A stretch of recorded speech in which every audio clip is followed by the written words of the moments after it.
Què tal? Molt benvinguts a un nou programa de Tots som Europa. Avui ens acompanya l'eurodiputada popular Pilar del Castillo, que ella és membre de la Comissió d'Indústria, Investigació i Energia. Muy bienvenida al programa, Pilar. Nada, es un placer estar con ustedes y buenos días. Bien, Pilar. En este programa siempre tratamos temas relacionados con la Unión Europea y con sus Estados miembros. Y uno de los temas de actualidad y que preocupan mucho a los Estados es el precio de la energía, precisamente un tema que se ha debatido en el plenario del Parlamento Europeo. En los últimos meses, el precio del gas ha experimentado unas subidas históricas y esto está perjudicando gravemente tanto a ciudadanos como empresas e industrias. ¿Qué proponen ustedes para poder rebajar el precio del gas y de la energía en general? Pues bueno, para empezar tengo que decir que efectivamente el tema de la energía es un tema que por diversas razones, no solamente por la guerra de Ucrania, aunque también esto es muy importante puesto que es un gran suministrador de gas Rusia, para buena parte de la Unión Europea, para nosotros en España no tiene tanta importancia, pero para muchos países sí, pero esto combinado con otra serie de problemas está causando pues una elevación de los precios en la Unión Europea, no en la misma medida en un caso que en otro. En el nuestro está causando un incremento especialmente importante. En ese sentido, lo que ha propuesto el Partido Popular ha sido rebajar los impuestos que se aplican a los productos energéticos, ya sea electricidad, gas o combustibles para transporte, ¿no? También se ha propuesto que los costes que tienen las facturas, los costes adicionales que no son costes energéticos, pero que están incluidos en esas facturas, se trasladen a los presupuestos y se compense por esos ingresos extras que tiene el Estado, de esta manera a los consumidores, no incluyendo esos costes además adicionales. En fin, el Estado se ha beneficiado en ese sentido vía ingresos de la subida de los precios de la energía, por el aumento de los ingresos por las subastas de derechos de emisión en CO2 y por tanto hay que compensar, parece muy razonable, a los consumidores más vulnerables. Esto es lo que ha propuesto el Partido Popular y ninguna de estas propuestas han sido ni siquiera para el debate admitidas por el gobierno socialista. Si nos centramos en el caso de España, ya que hacía referencia al Congreso de los Diputados, ha convalidado el decreto de la excepción ibérica, ¿no?, que permite limitar el precio mayorista del gas para limitar así el precio de la electricidad que pagan los consumidores. ¿Ustedes creen que este es el camino? Vamos a ver, la excepción ibérica es una excepción en el sentido de conceder esta singularidad a la península ibérica. Por la situación especial en la que se encuentra tanto España como Portugal, de aislamiento desde el punto de vista de las interconexiones con el resto de Europa, interconexiones de gas, por ejemplo, que hay que tener vía Francia. Pero hay malas decisiones que hacen que estemos en esta excepción ibérica.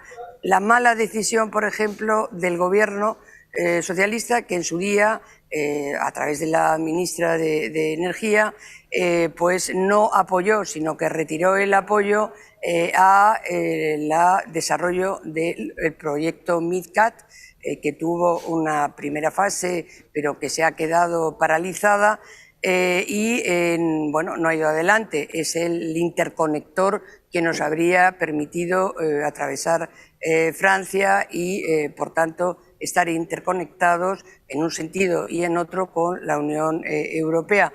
Hay unos proyectos en Europa que se llaman proyectos de interés común, por ejemplo, que afectan a 2 o 3 países, y en ese caso, cuando se declara proyecto de interés común, recibe una financiación adicional de la Unión Europea en un programa que se llama Programa de Conexión en Europa, en este caso energética. Pues bien, el gobierno socialista, la ministra, pues retiró el apoyo a ese proyecto y no se declaró proyecto de interés común el MidCat y, por tanto, ser susceptible de recibir esas subvenciones adicionales de la Unión Europea que también le habían venido para acelerar. Es cierto que Francia nunca ha sido muy proclive a ayudar en ese sentido, pero no ha habido desde España una voluntad política del Gobierno de que eso ocurriera. Ahora lo estamos reivindicando también en el Parlamento Europeo y esperemos que el MidCat, que como saben pasa vía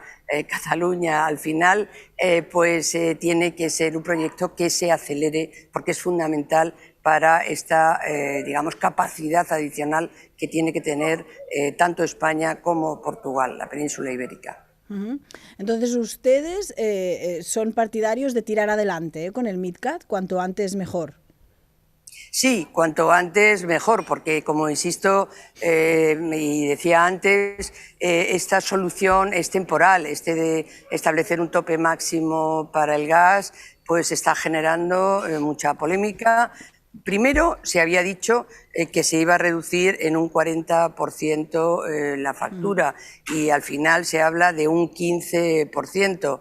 Es una medida que además genera bastante incertidumbre jurídica, no se sabe quién va a pagar al final esa diferencia que tienen las eléctricas con ese tope que se establece al gas, que es el de referencia a la hora de establecer los precios de la electricidad y, por tanto, es una solución, es un parche que, en fin, para nosotros habría sido, desde luego, lo prioritario reducir los impuestos, rebajar los impuestos que se aplican, como digo, a los diferentes productos energéticos y, además, aliviar las facturas de esos costes adicionales que tan altos son en nuestras facturas y que no son costes energéticos.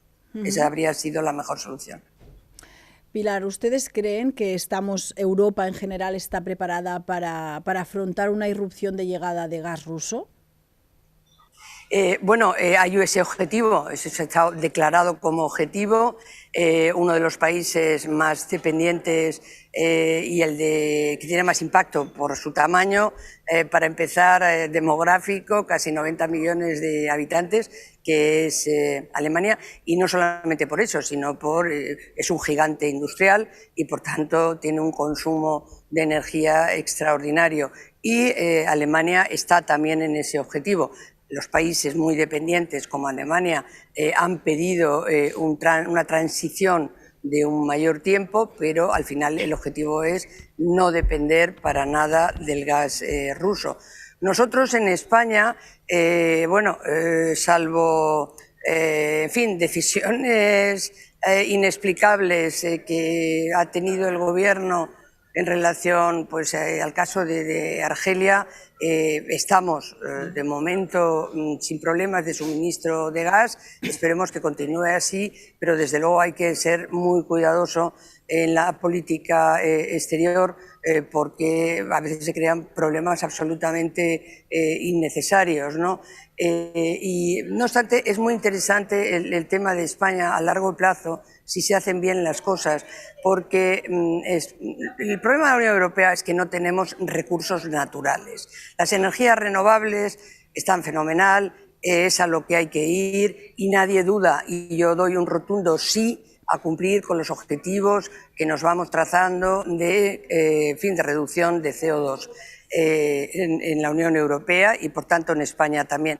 Ahora, eso hay que hacerlo sin asfixiar a las familias con los costes de la electricidad, sin asfixiar a la industria, pequeñas, medianas empresas y también las empresas grandes de gran consumo intensivo de energía. Y como no tenemos recursos naturales, no tenemos gas, no tenemos petróleo, no tenemos otras fuentes de energía que se puedan considerar a partir de recursos naturales, pues tenemos que depender de desarrollos por ejemplo, como toda la tecnología de renovables. Pero el problema es que la tecnología renovable exige que haya viento o que no haya viento, que haya sol o que no haya sol, y por tanto pueden tener una aportación energética de naturaleza intermitente. Se irán desarrollando, habrá posibilidad en el futuro muy probablemente de almacenar esa producción que hoy no se puede almacenar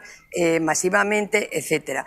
Pero el gas sigue siendo muy necesario y por tanto hay que poner el acento en la construcción también y desde el punto de vista de la ayuda y la financiación de la Unión Europea también, en esos interconectores, que no solamente es es la península ibérica quien lo tienen también países bálticos, lo tienen algunos otros tramos dentro de Centro Europa, etcétera. Y de ahí la importancia de que eso lo tengamos. Hoy día, además, hay una cosa muy importante a señalar. El suministro de gas viene también por barco. De hecho, Estados Unidos está enviando, se han comprado nuestro país, para empezar, mucho barco con gas, que viene permanentemente con gas licuado.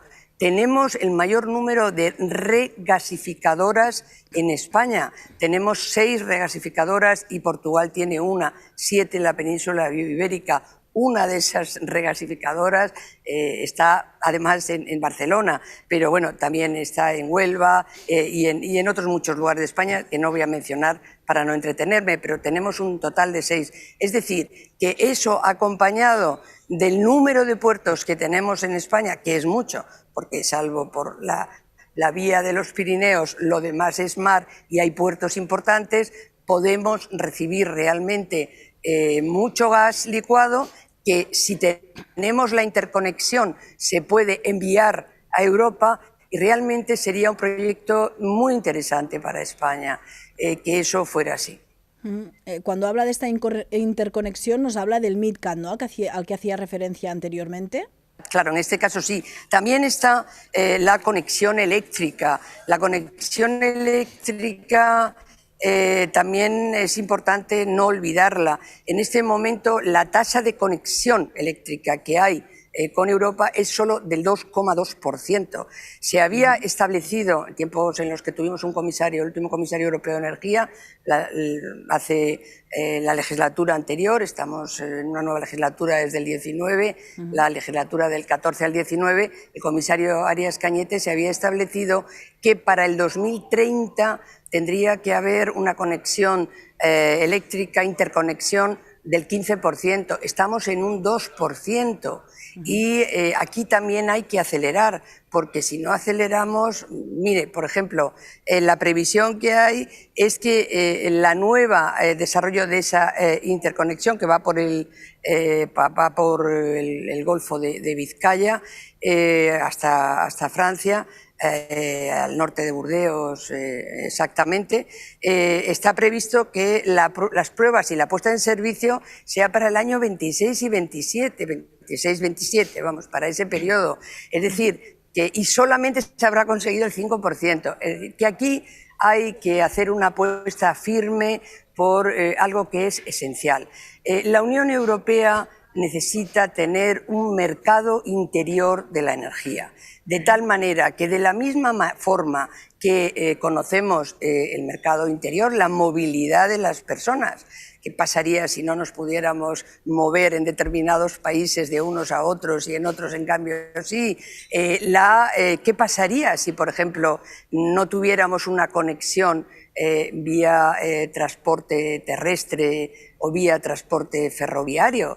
Pues sería un problema. La movilidad estaría de mercancías, bienes y servicios muy afectada. Pues lo mismo pasa con la energía. Con la energía hay que tener un espacio único para la energía, un mercado único para la energía, y eso tiene diversos componentes que podremos seguir hablando en el futuro, porque este es un tema que es para ahora, con temas urgentes, pero es para mañana, pasado mañana y más adelante. Este es uno de los grandes retos que tiene la Unión Europea: tener un mercado interior de la energía interconectado, que esa es la clave primera, movilidad de fuentes energéticas y seguridad de fuentes energéticas con suministradores fiables, no como ahora, que en el caso ruso se ha demostrado que no es en absoluto fiable. Bueno, este objetivo se basa, para empezar, en las interconexiones y luego en otras series de elementos de política común energética en los que también se puede ir avanzando. Yo creo que esta sería un poco mi conclusión para todo aquel que nos haya estado oyendo, bueno, decirles que estoy a su a su disposición, que este tema es un tema que conviene ir viendo cómo avanza. El Parlamento Europeo tiene competencias para intervenir legislativamente. Ahora, por ejemplo, estamos revisando la regulación europea sobre el mercado del gas, precisamente, y por mi parte me tienen a su disposición para poderles transmitir con toda la claridad que sea necesaria y de la que sea capaz y hablarles de este tema que tanto nos afecta y que tanto podemos hacer desde las instituciones europeas y desde los Estados miembros, como España, que forman parte de la Unión Europea. Lo que hay que tener es claridad de los objetivos y voluntad política para conseguirlos. Muchas gracias. Pilar, antes de acabar, solo nos está hablando del gas, pero ¿sería necesario diversificar nuestras fuentes de energía? Sí, nuestras fuentes de energía tienen que estar diversificadas, porque si tuviéramos, como decía al principio, o en un momento determinado de mi intervención, una fuente, un recurso natural de energía impresionante, ¿no? que pudiera cubrir todo, pues no lo necesitaríamos. Pero a diferencia de otras áreas geográficas, pues en Europa no hay fuentes de energía que no vengan de la mano o de la importación o del desarrollo tecnológico. En ese sentido, y con esto ya sí que voy a tener que acabar, en ese sentido, efectivamente, hay que diversificar las fuentes. Por ejemplo, el mix energético, las fuentes de energía que se utilizan en los distintos países europeos son distintas. Hay un país, le voy a poner dos ejemplos y otros que es un poco el contrario. Hay un país como Francia que casi la mitad del suministro energético es a través de la energía nuclear. Ellos tienen un sistema de reactores no muy grandes, reactores de tamaño mediano, aproximadamente en torno a 50 reactores repartidos por toda Francia. Allí no es un tema polémico, no hay división entre la sociedad ni en los grupos políticos, etcétera, sobre el uso de la energía nuclear. Eso conforma esa mitad. El resto, ese porcentaje, está compuesto pues, por parte de renovables, pero por una parte importante de gas también, etcétera. Suecia, que es un país de los países nórdicos que tienen unos objetivos de cambio climático realmente altos, elevados, siempre están a la cabeza, etcétera. ¿Qué hace Suecia? Pues Suecia, si uno mira la barrita de composición del mix energético de Suecia, tiene dos mitades. Está dividido casi al 50%. Una es renovable y la otra es energía nuclear. Entonces, la Comisión Europea ha declarado y ha propuesto que tanto la energía nuclear como el gas, como mínimo, sean energías de transición que hay que apoyar también desde Europa para los proyectos esos se tienen que apoyar para conseguir esos objetivos de cambio climático que cada vez son más altos. Por tanto, ese mix, nosotros tenemos un mix pues que tiene de todo. Tiene gas, tiene renovables, que en España por las condiciones de sol pues son muy importantes también, pero bueno, también la eólica se ha desarrollado mucho. Y además tiene nuclear, unas plantas que deben, a nuestro entender, cuando digo a nuestro entender, digo como así lo ha manifestado el propio Partido Popular, deben realmente formar parte, seguir formando parte de ese mix energético, al menos en tanto dure la vida y así esté por agencias externas garantizado de las plantas de producción de energía nuclear. Es decir, que hay que ser, en ese sentido, tener sentido común, ser realista, apoyar la seguridad del suministro, de suministradores fiables y, junto a eso, mantener toda la seguridad de otra naturaleza de unas energías, cuando hablamos de la nuclear, en fin, con los problemas que se ha planteado, etcétera, pero que realmente tienen también mucha fiabilidad. La posición de la Comisión Europea es la que estoy contando. Tienen que ser nuclear y gas, energías consideradas de transición para conseguir los objetivos de cambio climático que nos hemos marcado. Pero ahora hay que concentrarse mucho en el gas para empezar, ¿no? En los interconectores, porque las interconexiones, entre otras cosas, pero en fin, ahora mismo el foco de este instante, por las consecuencias que ha tenido y que te está teniendo en España, yo creo que es realmente importante. El campo es muy amplio y tendremos seguro ocasión de seguir hablando de él. Muchas gracias. Pilar, pues muchísimas gracias por acompañarnos en este programa y por ponernos luz sobre este tema que afecta a todos los ciudadanos. Muchas gracias. I amb tots vostès ens retrobem en un nou programa de Tots som Europa.